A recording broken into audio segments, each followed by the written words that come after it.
A few weeks ago, I asked you, what is some of the craziest shit someone said to you while grieving? Today, we're going to read through some of those and react to them. You might notice today, if you're watching via video, that I am not sitting on this couch alone. I am here joined by the one, the only, Kelli Martin. Hi, Kelli Martin. Hi, Gabri. Hi. Kelli Martin just so happens to be my best friend and also happens to be a member of the DPC. If you're not familiar with what the DPC stands for, it's Dead Parent Club, which is what we bonded over the first time I met you. First time we met, I was talking about how my mom died because obviously it's my whole personality trait. And Kelli ran up to me after and was like, hey, like, my dad's dead. And I was like, period. Yes. Rock on. Bond together through that.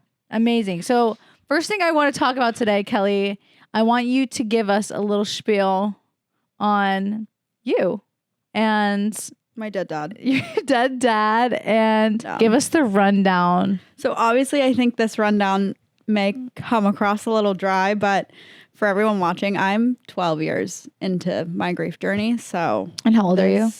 I am currently 24 and I was 11 when I lost my dad. Yeah. So I've had time to feel all the feelings. Like I said, I was 11 when I lost my dad. I was freshly in 6th grade, probably like the weirdest time to lose a parent. Middle school? Not that there's a good time, but like middle school, you're like finding yourself. Yeah. It's weird. And he had come to pick me up after school and he had like an extra day with me. And I had asked if I could stay late and he was like, oh, maybe I'll go on a bike ride, whatever. And I was like, yeah, you totally should go on a bike ride. So he goes on this bike ride. He had a heart attack on this bike ride. And I had like gone home. Yeah. My stepmom was there. She like didn't really know. She was like, I don't know where your dad is. Like it was really weird for him to be on a bike ride longer than 30 minutes. The like hours ticked away and finally we like made some calls and we're like, okay, like maybe my dad's, you know, been hit by a car or had a flat and was like walking home. And that's when we got like a knock on the door at like 8 p.m. and they were like, hey, we're with the county coroner's office. And she was like, so sorry, you have the wrong house. Like my husband's missing. And they were like, you should sit down. Ugh. So not the coroner's office. Yeah, no, it was insane. I like didn't even know they made house calls like that. I feel like someone in their field office was like, yeah, I have to go knock on this poor woman's door and like tell her husband just died. Well, Kelli, I don't know how to say thank you for telling us about your dead dad, but thank you for telling us about your dead dad. What was your dad's name? Scott. Good old Scotty. Thanks for telling us about Scotty. Obviously. Having Kelli be in the DPC has been very healing for me, obviously. And so I am so excited. Something I love about my relationship with Kelli is the way that we are able to talk about death and grief together. And so today we're going to dive in. Oh my God, yes. To some of the comments that were left on one of my posts. Like I said, a few weeks ago, we posted a video where I talked about some of the crazy things that people say to people that are experiencing grief. And we got some pretty crazy responses. So, and the first one I want to read is from Abigail Ross. Thanks, Abigail, for your comment. And it says, quote, at least you got to say goodbye, end quote. The at least statements have got to go. Correct. In 2026. Just in general, like when you start a sentence with at least this, it's never good. No, like especially when you're talking about something like, I don't know, the death of a loved one. Maybe just don't. I mean, like no one's given a handbook on like what to tell someone who just lost someone, but I fear it's a little bit of like, maybe I shouldn't say that. You're right. No one gives you a handbook. No one tells you, oh, this is what you need to say. This is how you need to say it. But have some common sense. Okay, this one is from Dolly, and it says, you're still young.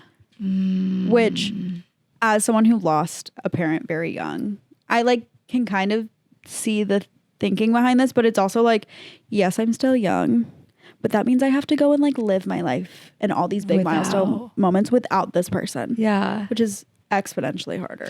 Also something that's like the opposite of that. I used to get pissed when people, like older people would say, oh, like I lost my mom too a few years ago. And I'd be like, well, you had all that time with them. Yeah. You know, I think in that same vein, it's like, well, you were still young. Totally. You know, it's kind of the opposite of that too. Yeah. That's kind of crazy. Okay. This one's kind of funny because I'm going to read it how I read it the first time. This is from Ella.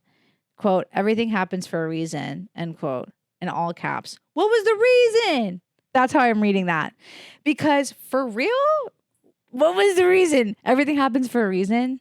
That is like something you find on a white mom's like behind her That's like dining room. that's like a what's her name? Like Ray Dunn. Like that's something you find in Marshalls. Right. Like that's something that's like hung up in a white woman's bathroom. Yes. Or just like in the kitchen, like one of those like stick and peels that they have on Live, like laugh, white love. mom kitchens. Yeah. Like that's something you find. Everything happens for a reason. That's something that you white woman can put on your kitchen, not something you can tell somebody. That's like an who's Instagram experiencing it. caption from like 2014 when like you got rejected from college. Yeah. Or like you post your first picture single. Yeah. And you're like, everything happens for a reason. You know, Or like you broke your wrist on vacation.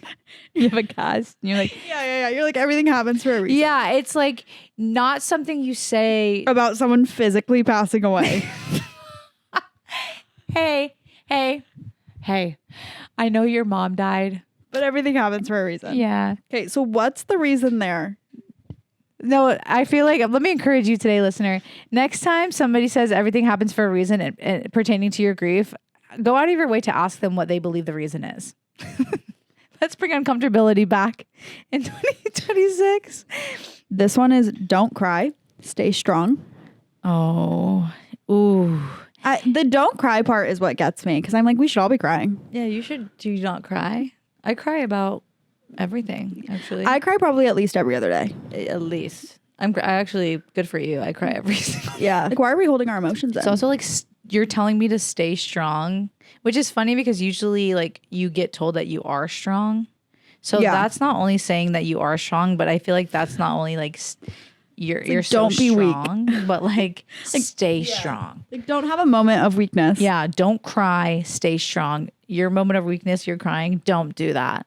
Weird. It's weird behavior. Very weird. It's weird behavior. That's all in all, it's weird behavior. Okay, this one's really funny. It's not funny. You know what I mean. You've really changed since your mom died, end quote. By my boss during my performance review. Your boss is a white man. For sure. And I say that because I have a very similar experience to this exact thing where obviously you're going to change after you experience the loss of your mother. And it's so funny that like, I feel like, I don't know about you. Well, you have a cool job, but I feel like for me in my corporate job, like nobody understands that there's life outside of the corporate job, especially the middle-aged 40-year-old white men that their whole life is their job. If you guys are listening to this, I love you so bad. Okay. Like this is, I do, but like, it's like their whole life. And it's just so interesting that I think with grief, and this comment made me think about this. It's like, I recognized after my mom died that they really do expect you to just up and get back to the job. I think people fail to recognize that it's like your world stopped. Yeah. But the world didn't. Which is like their world didn't stop, which is hard. Preach it. This one's from Allie, and on that note, it says it will get easier. And she says it has not gotten easier. It's heavier, which I agree that that's a pretty messed up comment. I don't like hearing it gets easier because I don't think it does. I think you learn to live with it and cope with it. Yeah.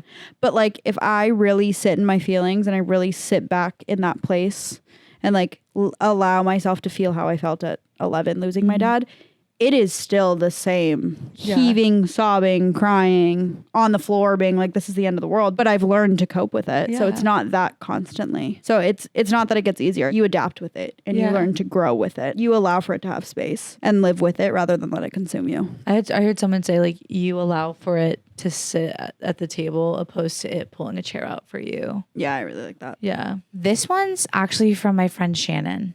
And she said, my first day back to school in 7th grade, someone came up to me with their full chest and said, quote, hey, I heard your dad killed himself because he hated you, end quote. And then she put one of those emojis with the hugging hands. Oh, this reminds me, first off, 7th graders say the most insane because I also have a story from when I was in 7th grade. Okay. Freshly coming off of like losing my dad. Yeah. This is insane. So sorry someone said this to you. Like, come on, girl. Please tell me you punched him. Yeah. You know? I was wearing, this was like 2014. So like the Brandy Melville t-shirt dresses So were I like was very in. graduating high school. Correct. And I was in 7th grade. Okay. Brandy Melville t-shirts were like really in. I was like moody, angsty, like listening to Pierce the Veil on my headphones. Like, Sure. really like, You're in it. My dad died. I'm like grunge and sad. And I'm emo now. Blonde hair, like me bopping around. Yeah. And this kid made some like comment under his breath because I was like having a bad day. And he was like, oh, I bet she's wearing her dad's t-shirt. I proceeded to turn around and potentially throw a desk in his direction, and then said, keep my dad's name out of your mouth, and stormed out of the hallway. 7th grade. Yeah. And then like had a full-blown panic attack in the hallway. There was incident reports filled out about it. I was like sent to the principal's office. My mom wasn't called because the principal like called me in and was like, so what did he say? And I was like, he made a comment about my dad. And she goes, do you want to go take like a lap? Do you want a donut? Yeah. Like she was like so chill about it. Like understood like grief and stuff. But like 7th graders are so like they don't think. But like I really resonate with the like 7th graders saying some out of pocket and then like all of my friends ganged up on him. Yeah. For the rest of time, probably. Literally for the rest of time. I think like even senior year, he like would come up to me and be like, I still feel really bad about what I said to you in 7th grade. As you should. Craziest thing said to me was, quote, how come you didn't call me after the funeral, end quote. It's like you disappear after the funeral. Yeah, we don't go back to normal after the funeral ends. Suzette, period. That's so funny. How come you didn't call me? How come you didn't come to this? How come you didn't do this? Well, babe, because I actually can't open my eyes because they're so swollen from the amount of tears coming out. And also because maybe I didn't want to come because I'm not feeling like I want to. And you know what? That's the answer. That's the answer. Because I don't want to. How come I didn't call you? I didn't want to. Or you do want to. I have bigger fish to fry, like dealing with a dead parent. Or you do want to, but you just can't. Yeah. Because I don't know. I feel like for a long time I felt like I didn't want to like call somebody or like put my grief onto other people. I felt like that's what like I was doing for a while. I felt like the biggest, I don't know if like burden is Debbie the word, Downer, but like yeah, I felt like a broken record. Yeah, so I was like, this is all consuming to me, and this happened a year ago. Yeah, this happened 4 years ago. Yeah. So then like talking to people who were like, I just like did 7 turns in ballet and I like did this and I'm like, I'm sad over my dad. Like it was always like, but I get it though. But like when you get it, you get it. But I get it though. Like, oh, I just did this. And you're like, oh, okay, perfect. Yeah. Like, no, I just threw up twice because I was crying so hard over my mom dying. Yeah. Who's really like, I just looked at a rock and started crying. So glad you're on point. So glad you did an extra spin today. Maybe I shouldn't talk about that with all the like Timothy controversy. I love ballet. Comparing their grief to mine. This is from Louise. That's hard because I think like I've said this a lot in a lot of our candid conversations, but everyone who's lost someone, we can all kind of like be connected at the point that we lost someone. And then from there, everyone's grief journey is different. Like the stages you go through and what you have to grieve, and like that you can't like compare. Even you and I, like I can sit here and tell you my experience, but it's so vastly different.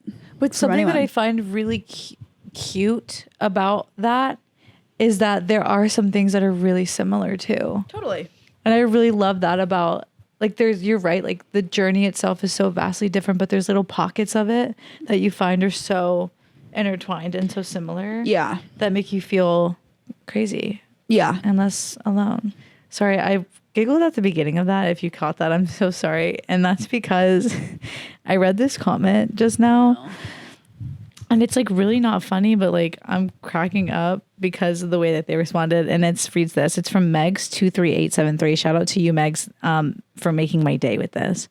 When we were at my dad's church service before his burial, parentheses, my mom had also just passed 3.5 months prior, end parentheses. And the priest looked to my siblings and I and said, quote, "This means you are orphans now," end quote. Like, thanks, LOL, we didn't know. Oh my God. Number one, just because you have a collar on doesn't mean you can say some crazy stuff like that to me, Mr. Priest. Number two, calling anybody an orphan after their parent died is insane. It's so insane work. I can call you an orphan. You can call me an orphan. We still have parents. I'm not like I'm not like parentless, but like there is like specific scenarios where like we can joke around like that. Father's Day, I'm an orphan. Yeah. Mother's Day, Orphan. Okay, but like Every other day of the year. also, I just am picturing just sitting at the funeral, everybody around you, circumstances that your other parent just died like 5 minutes ago. Yeah. And the priest looks out into the congregation, locks eyes with you and your siblings, and says, Orphan. And funerals are just like a weird place to also, begin like, with. imagine being at the funeral, like the other people at the funeral. Like, that's insanity. Yeah. I don't know how it was for the funeral that you had for your mom, but like there were so many people at my dad's funeral that I was like, I don't know who you are. Like, who came out of the woodworks? Who was like, Scotty, my right hand man? Like, I was like, you have like, never been talked about. Oh my God. Like, oh, I've heard You were so loved. You were so little last time I Like, saw okay, Aunt you. Diane, who are you? Like, I've never heard of you. I'm your great Aunt Jean. Yeah. Like, the funeral my dad had, we had it at this like church in my hometown, and it was like packed. Every pew was packed. It was like pretty big, like size of Highland Park. Like it was packed. Our church. And I just remember like I was sitting in the back row of my dad's funeral, and like 6 people got up there, and I literally had to turn to my mom and be like, who are those people? Who are they? Who are you? Do you know who those people are? Yeah, this one's from Laura Armstrong. She said, my friend said, but my situation is current. And then proceeded to say, and whilst I know she was feeling stressed about an upcoming surgery, I would never compare situations. She's now recovered from her surgery, but my dad is still dead. Hey, congratulations on your recovery, girl. My dad, though, still dead. That's so interesting. Comparing situations is so, I feel like, universal. And quite frankly, like, enough is enough. Like, comparing... Hey, Kelli, like my mom died 4 years ago and your dad died 12 years ago. So your grief. Like mine's current. Yeah. Mine's actually more current than yours. So that's weird behavior. It's really weird behavior. That's weird behavior. I mean, like, what? This one's pretty crazy. This one's from Idaho Kids. The librarian from my hometown asked for the books back that my mom had checked out while walking through the line at the viewing. I say this often and I will say it again. All right. Do me a favor and read the room. You're a librarian. You should know how to read the room. Literally. You literally have a master's. Literally, you have a master's in reading. In librarianism. Reading the room. It's a room of reading. Read it, Miss Librarian. This one's from Amanda, and it says he is no longer suffering. As if that takes away the pain of his absence, which is so true. I think a lot of people try to find a sliver of happiness or like a way to look on the bright side in moments like that. And it's like, well, they're not in pain or they're not this. And it's like, yeah, but now I'm in more pain. Right. Yeah, they're not in physical pain, but I'm in emotional turmoil over that. It's one of those things that like always comes back to the fact that like people literally don't know until they know. Yeah. And I look back in time where my friends had experienced loss or the people I know had experienced loss. And I was like, I probably said some like, yeah, I think we're all guilty. Really? There's also, I've been noticing a lot of comments are talking about like the silence of people afterwards. And I don't know if you experienced that, but I remember like, this was also probably because I was 11. Sure. You don't know what to say, but I would go to school and people would be like, why weren't you here for a week? Because everyone was like in your business in middle school, like thinking you were sick or like no I don't know, filter. at a Justin Bieber concert. And I would just be like, my dad died. My dad is dead. And like these were people that like knew my dad from like 2nd grade. So I like their silence still haunts me of like I just see them like not knowing what to say. Just like, to wrap it up, I feel like while Kelli's here, what was the craziest thing that happened to you when you were experiencing grief? This is probably like 10 years, like 9 or 10 years into losing my dad. And I am on Facebook one day and I get an invite. Please join Facebook page Remembering Captain Scotty Martin. My dad was a pilot. And I'm like, oh, that's so cute. Like someone made like a tribute page to my dad. And, you know, like that's so sweet. Like I'm going to go and like scroll and like, you know. Go see what the people are saying. Mm-hmm. Turns out this page had been up and active since 2 days after he died in 2013. Nobody invited you to the And no one invited it, and my entire family was in it. My stepmom was in it. And the real, like, the cherry on top is that, there were comments asking about me. Oh, I wonder what. And, like, I wonder how Scott's daughter, Kelli, is doing. And I wonder this, blah, and, like, photos of me from when, like, I was a child. Like, I went down a rabbit hole because I was like, how did I get here and how have I not been here? Correct. And also, like, there was 1,000+ members in this group. So why wasn't, like, we need to call Pete Zuckerberg. What's the guy that owns Facebook? Mark Zuckerberg. Pete. We need to call Mark Zuckerberg, because why wasn't that suggested to you before? I don't know. And it was the fact that out of these 1,000 people first off, I don't think my dad had 1,000 friends, but 1,000 people commenting about, like, posting in this group, I had like 100+ mutuals, and like no one thought to invite me.